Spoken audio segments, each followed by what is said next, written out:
nicotine. What do you think about vaping? Is an alternative? Yeah. So, you know, when I joined this industry 20 years ago, it was cigarette. There was no alternative. Now, BAT has a lot of reduced risk alternatives. And there is something for anyone who wants to walk away from cigarette. We have vapor, which views. We have patch. We have a heated tobacco product that is called Glow. We even have a product that has no nicotine in it. So there is something for any smoker who wishes to stop smoking and migrate to reduced risk product. And so this is a great opportunity, and we are encouraging a lot of smokers who wants to give up smoking to but want to continue to use nicotine to migrate to lesser risk.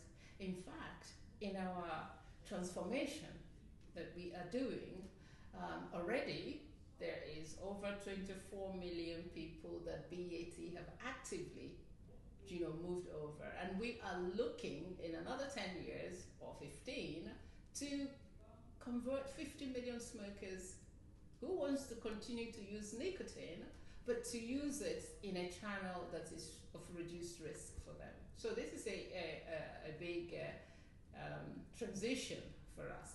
And the good thing is that we have products that have been scientifically substantiated.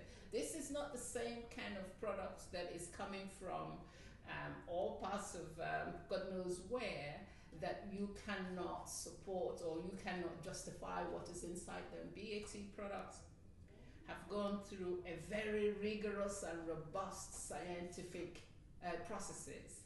The materials that we use, the content of ingredients that we use, in fact there's almost over 100 materials that we do not include in the product because they have been said to be carcinogenic.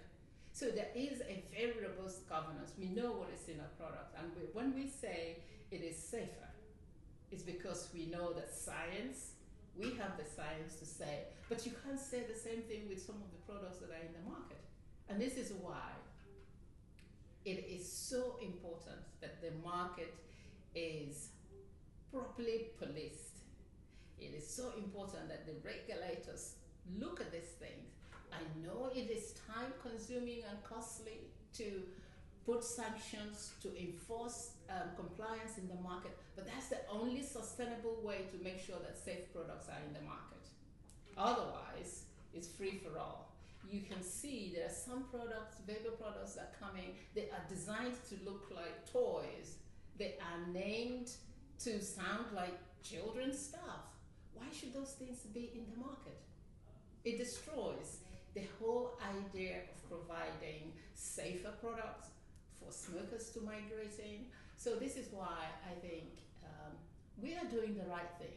I can say we are doing the right thing. We would like others to do the right thing, but we require the policymakers to also see it and put enforcement in the midst of it. Because if you don't, you know what happened in South Africa during COVID? And the factory was shut down, and it was presumed that the smoking rate would go down. But afterwards, the university that tested discovered that smoking rate did not go down, not a single dime. But what happened was all the countries surrounding South Africa, all the bad actors flooded in illicit products into the market. The whole place is destroyed. You see what is happening in Australia. I don't know if you heard what was discussed yesterday in this seminar. Because of the big restriction on vapor products, criminal gangs have gone in fighting for tough wars, and now there is bombings here, fire being used to sort of against retailers and here and there, because now it is a criminal who are supplying the market. So these things happen when the market is not policed properly, and this is why it is so crucial for sustainability that this thing happen properly. The regulator has a role to play, and this is why coming to a place like this, people bring testimonies of different countries of what is actually happening on the ground. This is not sort of a theory. And as we see the TPD coming, it is important that most of the countries in Europe also have a practical, pragmatic approach to how we deal with these products. It is important that smokers have the access to this product. It's important that we know that flavors are important. I don't particularly mean flavors that are uniquely confectionery, that I like baby's gum, but adult flavors help people to move. We know that if you make the products economically viable, then you are encouraging people to walk away from cigarettes into them. And so there is a policy environment that lends itself to switching in order to reduce smoking prevalence.